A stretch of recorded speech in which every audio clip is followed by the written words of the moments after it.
Hello, and welcome back to Life is a Ceremony podcast, a place where we discuss all things plant medicine, spirituality, plant-allied recovery, healing, and we drop in and really learn how to live our life as a ceremony and find the divinity within.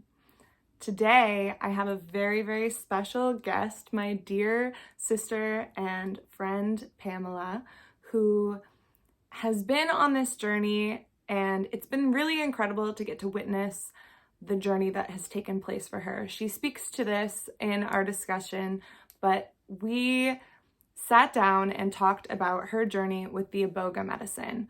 In this conversation, we talk about Pamela having a call from the Iboga spirit, and it's really, really incredible and totally full circle to get to witness and be a part of this conversation, because I actually got to witness that transformation and was present for the ceremony that she speaks of during a time when I was studying under a medicine carrier, and I got to witness the remembrance. And this is something that I feel like is so important for us to talk about too, this remembrance that can happen. I experienced it upon getting back in touch with earth-based healing practices, working with the earth, working with the moon cycles. I felt this remembrance, like this was absolutely something that my ancestors were doing. I definitely relate to Pamela's story in that regard. Pamela was born in the Dominican Republic, and she is indigenous Taino, and she has been able to study with incredible leaders in the field of Iboga shamanism. She comes from a Bwiti lineage, and she speaks about this in the podcast. Before we start, I wanted to share a little bit about the Iboga medicine. I myself have not had the experience of going deep with Iboga, so it was really interesting for me to drop in and have this conversation. I have witnessed Iboga ceremonies and facilitated and therefore microdosed Iboga before for friends of mine in recovery seeking a different way of healing. In my research, I found that there is a difference between Iboga and Ibogaine. Ibogaine is one of the alkaloids within Iboga, which is a bark. Comes from a tree. The Iboga ceremonies are incredible for detoxing, and Ibogaine specifically is known to help addicts who are looking for a way to find sobriety and have found no other path that has worked for them. So Ibogaine, one of the alkaloids in Iboga, works to essentially reset the neurotransmitters and receptors on your gene expression to bring you back to a state of pre-addiction in terms of your brain pathology. I don't understand it too well. It's really, really incredible, and I highly recommend learning more about the effects of Ibogaine specifically. The Iboga medicine has many, many alkaloids, and Iboga can essentially help to treat addictions. So not just physical opiate addictions, although, like I said, it does incredible work on the opiate receptors in resetting your brain. But it also works on other addictions, such as conditioned beliefs, negative thought patterns, and things like gambling, pornography, other types of addictions that people can have. The benefits of Iboga really have no boundaries. Everyone has a very, very different experience with this medicine. But one of the things that I've found in my research that seem to be a common thread is that people get a deep sense of spiritual transformation, a sense of inner peace, an objective discovery of the root causes of trauma, which allows people to release that trauma and really overcome and heal from it. Iboga also helps to assist in a full mind, body, spirit reset. It can eliminate the need for substances, and it really is like an anti-addiction plant medicine, which is really, really incredible. And I felt so honored to get to learn about Pamela's transformation and her own experience being initiated into this lineage. Iboga can also help to facilitate a discovery of the underlying reasons for PTSD and depression and to help heal those. It also is known for being able to reconnect us with our souls and guide us on our own personal spiritual discovery. Overall, Iboga seems like an incredible medicine for people who are really stuck and looking to release that stagnant energy. It is a medicine that is very, very intense. The ceremonies that I have witnessed have been with people specifically detoxing from heroin and opiates. And so I really only witnessed them in a space holding setting. There was someone else who was serving the medicine who had years and years of experience doing so. It is a medicine that can be very dangerous with contraindications, and deaths have occurred. So it's really, really important to do your research, and Pamela touches on that in this episode about what to look for in a facilitator. Her contact information is also going to be linked below in the show notes. With all plant medicines, doing your research and making sure that the person serving has had the proper trainings is incredibly important. Integrity is of the utmost importance in these spaces, since you are dealing with someone who essentially has access to you in your most raw and vulnerable state. From personal experience, something that Pamela and I actually both shared of going to the wrong person for a plant medicine ceremony, it is extremely important to make sure that you do your research. Saying that 3 times because it's so important. Without further ado, let me welcome our guest Pamela on. For this conversation, we don't have the best audio equipment. I just want to say that I am still in the very beginning phases. I have incredible people coming onto this podcast, but I'm still very much so in the early phases in terms of getting equipment and everything else. And so I apologize that the audio can sometimes be a little quiet. You may have to turn it up a little bit for this conversation, but it remains pretty even throughout. So I just wanted to mention that. Hello, and welcome back to another episode of Life is a Ceremony podcast. I'm your host, Keelia Ryan. Today, we have a very special guest, my good friend, Pamela, who is here to talk about the work that she does with the Iboga Medicine. So the first question I would like to ask you is about the work that you do, about your background, and anything else that you feel called to share in this moment. Absolutely. Thank you so much for having me. I'm super excited to be talking more about a medicine that has really just won me over and that really understands me, such as Iboga. But to answer your question, yes, my name is Pamela. I was born in the Dominican Republic. I do come from, a strong warrior family. Very prayerful, but also very connected to the earth, very grounded. And, even though we were living in a rural part of the Dominican Republic where the church influence was very strong, I'm really happy that we still preserved and did our best to keep our ancestral traditions. So I grew up around a lot of natural medicine. We already knew, like, oh, if you have a toothache, you take this, or, you chew garlic, or we're going to be dietaing, this other plant, or for whatever ailments, chamomile, lavender, like all these different, just herbs. I just grew up knowing that, like, nature can heal. But I, of course, like many children, you look down on your background and where you grew up, and you just start aspiring to, like, the things that you don't have. So I always, especially once we got TVs in our village, like, I would always look at, watch TV and fantasize about living in the United States and, like, how cool it would be, and taking a plane and, playing Nintendo 64 and having electricity 24 hours a day, like all the different things that we didn't have back home. And honestly, once I made that jump, I just really continued on the train towards just science. So taking some steps away from the natural medicinal origins, really, that I had. So I went into, study neuroscience, did some work, clinical work with populations of people that experience schizophrenia, and worked a lot with motivation, and did a lot of other lab work with, just impulsivity and really understanding ADHD and other abnormal behaviors. So, it was a path that I thought I was going to continue on. Just, I later on went into tech, and I just really decided to leave the natural stuff behind. In a way, it was almost like it was embarrassing for me. And interestingly enough, even though I had such a scientific mind, once I got really sick in 2020, the only thing that actually helped my illness at the time was a natural medicine. So I started working with Cambo then.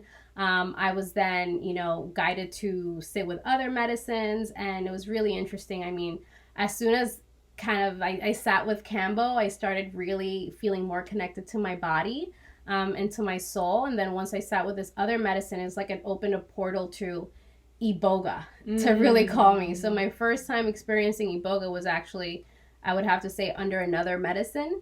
And that's the moment that it told me, like, I needed I needed to, like, meet it. And that was very beautiful. So, what I've been going through right now is just really, it's coming full circle, coming back home. And I'm really grateful to the medicines for their ability to, me as stubborn as I am, bring me back home to follow in, my family's line of, now I am the, medicine carrier for my family, and I'm a medicine carrier for my tribe, the Hiwayawa Taino. So I am Quisqueya Taino. And now I'm, readopted into the Bwiti. So I'm a Musoko Bwiti Mudanga. That I'm a medicine woman, and it's just so beautiful to now have all my tribes just come together and really love on me. And even the moment that I got initiated as a Mabundi Mundanga, I just could not believe that I was being embraced by all these very, very beautiful people who were there for me to lean on and continue learning from. So yeah, I have the really lucky opportunity to serve these medicines now with their blessing and their protections, and it's been a very beautiful journey. That's so beautiful. Yeah, so for the listeners, Pamela and I met during one of those remembrances. We were both in ceremony together, and I've really gotten to witness a part of your journey, and it's been so incredible to be like a sister on this path with you. And we've just been through so many experiences absolutely together. Because if you spoke to me then, I was like, I would never go back to, I would never be serving medicine. No, I'm not interested. But you got to see that connection with me and the medicine, and it's like, nope. Yep. You got to be doing this. Yeah, exactly. I really feel like there's this collective remembrance, not just to medicine, but to earth-based teachings. Like us as a collective are going back to, just that ancestral remembrance of all of us, no matter what, our ancestors were, our ancestors were working with the earth, if you go back far enough. And so all of us are coming back into that. So you touched a little bit on how you found this path. Is there any more details that you want to share about that journey or about coming back to the path? Yeah, no, I think one thing that I've noticed from others who have spoken about their journey and individuals that I've met on this path is, I did not want this. I actively ran away from it. My grandmother, was someone who, whenever there were certain situations that folks could not understand or comprehend, they would call on her. And, she taught me, a lot of what I know, really. And I wouldn't say I took it 100% for granted. I just felt like, well, this is great information, but I just couldn't see how it applied to like my very scientific world, right? So I put it to the side. My dad had the opportunity to become a medicine man as well, and he decided to go the other way, right? So I saw his example as like, you know what, maybe this thing is just like of the past. Like I know there's a lot of medicine workers in my family, but maybe it's just not, for me. Like now we're modern people. So when I sat with medicine, my focus at first was just physical healing, right? I just wanted to get my body back to functioning so I could live my life. I never expected it to give me any sort of new ideas or make me feel differently than I felt before. So it was just incredible, and as you mentioned, like one of those remembrances, like to just be in a space where the medicine is reconnecting me with my roots, reminding me of who I am, and telling me, as stubborn as you are, I'm going to remind you that you need to come back to the medicine, again, until you actually do come back and do, actually start walking on your path, not the path you saw on TV or something that you fantasize about or romanticize once you saw it in a book, but your path that you were born to be on. That's so beautiful. Yeah. Bringing you back to your authenticity and the essence of who your soul chose to be, not who your ego wanted you to be. Exactly. Yeah. Beautiful. The next question I'd like to ask you is, how did you develop a relationship with the medicine, specifically Iboga, but any of the medicines that I know that you serve other medicines as well, so. Yeah, exactly. So with things like cacao, being, from the Dominican Republic, in a place where cacao literally grows in people's backyards, it was something that I had been doing my whole life. I actually didn't even realize that people did cacao ceremonies because it was just so normal for us to have it all the time. And that I learned about cacao ceremonies really from my mother. To this day, she has it every single day. And she learned it from her mother, and so on and so forth. So we've always known that like cacao time was a time for like have hard conversations, like be able to talk about our emotions, discuss the things that don't, that aren't making us happy, and that may be a little bit hard to get out in a regular conversation. So I grew up knowing that, having that practice, but I definitely, learned different angles of it once I started working with different indigenous peoples and learned like the history of it. Even working with my chief, Cacique Jorge, and my other tribal brothers and sisters, just learning about how Taínos, really serve the medicine. That was beautiful. And how the relationship really with cacao, and also learning about Aztec practices, Mayan practices, and so on around cacao. It's a very beautiful medicine, and I'm happy and honored to be able to serve that today. And then when it comes to Iboga, as I mentioned, I went into medicine really looking for physical healing, not expecting or looking for anything else. I had never tried psychedelics in the past, or anything that was mind altering in the past. I always kept it very safe. And the medicine came through while I was sitting with another medicine, and it just very clearly told me that I had to go to Gabon and sit with this medicine in order for me to know who I am and where I came from. And one thing that I remember it said is like, for me to become a woman, like for me to grow up, this is what I needed to go through. I needed to sit with this medicine. I really needed to connect with it. And I ignored it, of course, because I'm stubborn. I'm like, sure, I heard this, but like, I don't know. I also saw a lot of things on this medicine, and I ignored it, but it kept on coming back. You need to go to Gabon. You need to know who you are.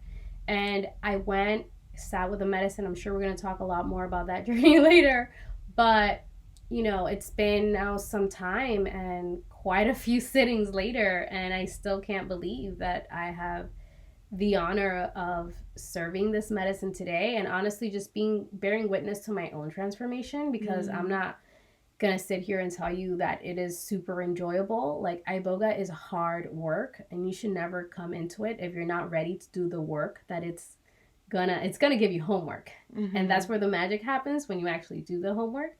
So yeah, there were some really tough moments, there were some beautiful moments. It was really challenging, but I cannot be prouder of myself, honestly, for sitting with this medicine and really listening to it and allowing it to change my life for the better, or better said, put me in the driver's seat so that I could change my life for the better, instead of allowing for other people or things or misplaced values to guide my life. Beautiful. And the next question I'd like to ask is, any advice for people who are looking to work with Iboga, and things to know before going into that medicine space? Yeah, I would say that when you go to a medicine like Iboga, understand, this medicine is from the African continent. So like Western Central Africa. Gabon is, in my mind, kind of like the birthplace, really, of this medicine.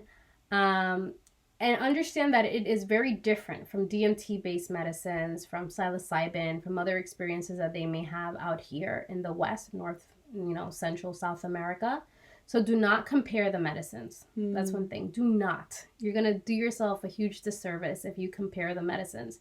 If you go into Iboga expecting to feel the same way you feel after ayahuasca or after, psilocybin or after anything else. So understand when you're sitting with this medicine, respect where it's coming from, know and understand that it is a very different type of medicine, and be there willing to sit and really understand, speak with, engage with Iboga. Right? So that's one thing. An example that I love, Mugenda, my spiritual father, the one who's taught me everything that I know about Iboga, he says is, when you come into this medicine, you get everything that you know and you wrap it with a bow, you put it to the side, and then you engage with the medicine. And when you come back from your ceremony or from, your journey, you pick up that bag of things that your expertise, all of your skills, and then you figure out, okay, which ones actually apply and they're helpful, which ones am I going to let go of, right?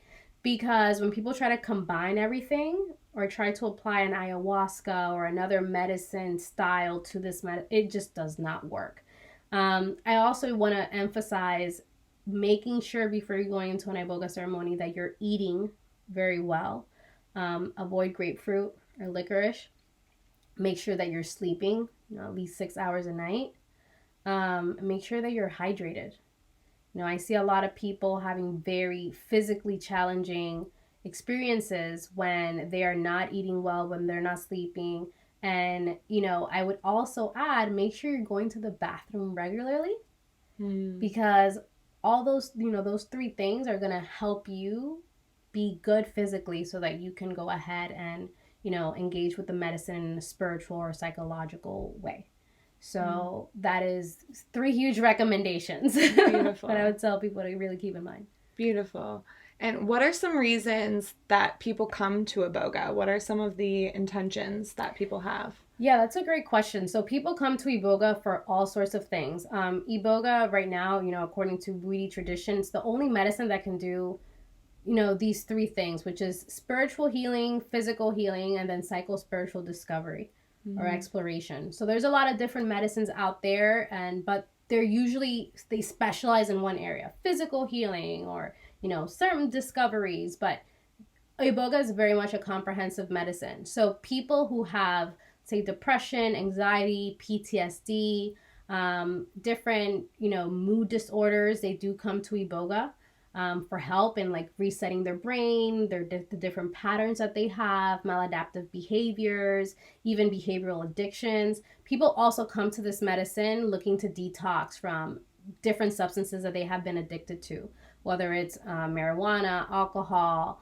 benzos, and other, substances out there. So I typically see folks coming for one of those, but also, we do have some folks who have had traumatic brain injuries, have had concussions or have had certain bacterial infections that have affected their brain. And they're also looking to Iboga to help them just be able to, in some ways, I know this may sound a little bit controversial, but like boost the rebuild of their brain, right? Because Iboga actually does promote neurogenesis, and it also promotes neuroplasticity. So Iboga is a substance that can actually, provide an environment where your brain can start rebuilding itself, right? And your brain can become a bit more plastic so that you can forget certain patterns that don't help you anymore, certain addictive behaviors, and be able to think in a more logical way. I know for me, that's something that Iboga helped me greatly with. I came to the medicine because I heard it calling my name and I'm like, I'm here, but I had no idea what to expect. And I know for me, I was really bummed afterwards because I was comparing it to ayahuasca. And I was like, after Aya, I'm always like so happy and hyper. And with this medicine, I'm like down in a slump and I'm depressed. Like, what's going on? Well, what happened to me is that the medicine showed me, sure, you're like bouncing off the walls with this other thing, but you need to come and ground. You need to come back to earth.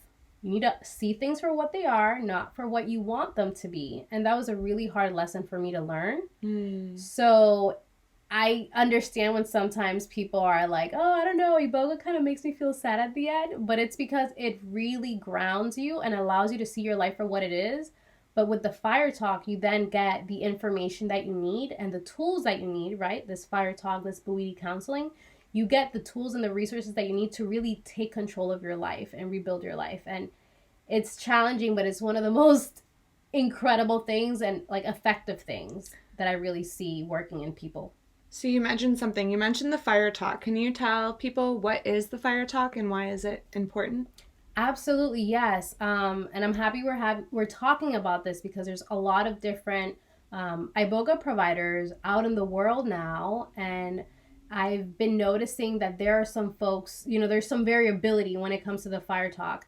And what I have to say is, I love, love, love the fact that I had the honor to be trained and initiated and adopted into the Misoko Bwiti tradition, because they are the ones that have been protecting this medicine and serving this medicine for the longest among all the different Bwiti tribes. So they have a really tight relationship with the Pygmy village, and that is a beautiful relationship that we're also able to tap into. So they have really taught us how to serve this medicine, not only in the traditional way, but like the way that the medicine asked to be served, which is very important. At the end of the day, part of honoring the medicine is serving it in the way that it asks to be served, not how, oh, I think I want to do this, or I want to mix it with this other thing, or I feel the medicine spoke to me and it told me to do it this completely different way. No, so I was taught how the medicine was supposed to be served according to the Misoko Bwiti, and that is with, you begin with the Fire Talk, the Bwiti counseling. It is us giving you the codes to the medicine. And if you ask Mugenda, he will tell you, my spiritual father, Mugenda, it is 40 to 50% of the medicine. If you give medicine without Fire Talk, people may see a bunch of things or experience different things, but they're not going to know what to do with that information, right? And sometimes people just need the Fire Talk without any medicine, right? Because the medicine is like an injection.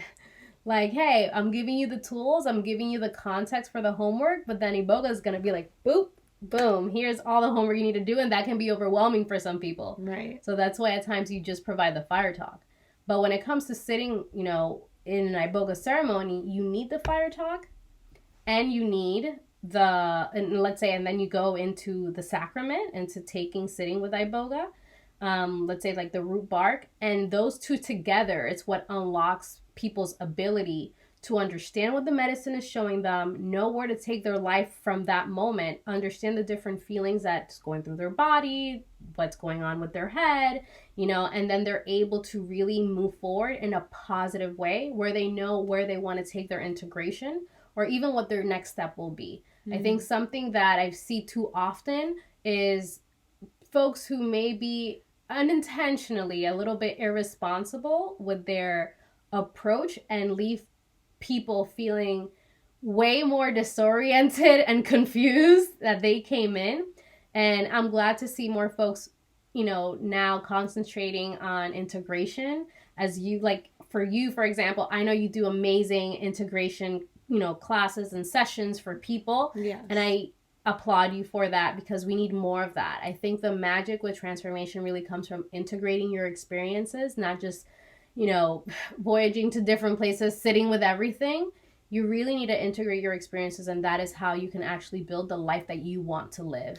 Absolutely. Yeah. Thank you so much for sharing that. Integration is so important, especially in the West. One of the things that I've heard from people who have talked to Shipibo shaman about integration is they say, what's integration? We live in the jungle. We're already integrated. And especially for Westerners, we don't live in the jungle. We live in very, very, very disconnected from nature in our society. And so integration is so, so important. So I'm so glad that you touched on that. I have another question. What are some tips for people looking for a provider? Yeah, I would say, and and one quick thing actually before I go into that. Oh yeah. With the Shipibo example that you gave, we in tribe, in our culture, we do take medicine different from in the West, right? And that is so real, and I'm sure we're going to talk about that maybe some other time. Yeah. Because we don't have enough time this time, but I think that is a very important thing to talk about, because there are some providers that may not give you the integration that you need because they don't understand where you come from. So for example, and this leads into looking for a provider. So I do think it's good to have a provider who understands the environment that you come from, whether that is, hey, I'm a single mom, I work in corporate, I have 3 jobs, I don't have a relationship with my parents, and I live in Minnesota, or, I'm in Florida with my husband, and that they understand where you come from, what you're going there to do, so that they can support you accordingly. Sometimes I've had to, with some of the people that I serve, include their kids at least in the conversations and the prep, so that their kids can support them in their integration, or involve someone significant other, or even incorporate how they're going to use their plants in order to help them with their energy, replenish their energy, and so on, so that their integration could be supported, right? So it's very important to work with someone who knows your background and is not just there for the money, right? Another thing that I would say is, if your facilitator does not send you some sort of comprehensive either medical form or like psych eval, or just something to assess and learn more about you, I would say reconsider sitting with that person, because these medicines, I do see them, especially Iboga, as, a spiritual surgery of sorts. So you don't want anyone, just because this is, spiritual work, although Iboga also does, physical work, but you don't want just anyone doing this sort of work, because it can really alter your mind if you're working with the wrong people. It can really alter your behavior for the worst. And it can leave you worse off than when you started. So this is something to be taken very seriously, right? And then the other thing that I would say is it is important, I would say, to find someone who is, Bwiti initiated, someone that has the protections and the guidance and the support of a tribe, because I work with the confidence that whatever question comes up for me, whether it's in ceremony or as I'm prepping for something or helping someone integrate, I can go to my Bwiti siblings, I can go to Mugenda, I can go back to the village and be like, hey guys, I have this question, there's this case, right? And we all solve together. In the event that I cannot help someone, I send them to one of my siblings. If my siblings cannot, I have cardiothoracic nurses who are also Bwiti facilitators who specialize in detoxes. I have an incredible network of Bwiti siblings. But if none of us can fix whatever you have, then we're going to send you to Mugenda and we're going to help you get there, right? And now Mugenda has my back, and now through our connection, he's going to be helping you get whatever you need done, right? So it's there is a network here, right? When you're working with initiated peoples, to really help you get where you need to. I know a lot of different folks out there like to say that they're initiated and whatnot. I just always encourage people to do your homework, focus on the facts, and once your senses are aligned, trust your intuition to lead you in the right direction with sitting with different peoples. If you end up sitting with someone who was not the best facilitator, it's okay. It's not the end of the world, but now you learned. Right? And you have now information to guide your next step in a more positive direction. But I do think whenever possible, it's very good to vet the person that you're sitting with, and just be, very aware that this is serious work. Absolutely. The final question I have for you is about your initiation. Is there anything that you want to share about either the process or some of the transformations that took place within you upon receiving the protections and everything on that journey? Wow. Initiation. Yes. Well, one thing that I'll say is that, especially when it comes to Bwiti initiations, they only happen in Gabon. Don't let anyone tell you that they got initiated in Portugal or in the beach in DR. No, they were on vacation. No, you only get initiated, in Gabon. And I had the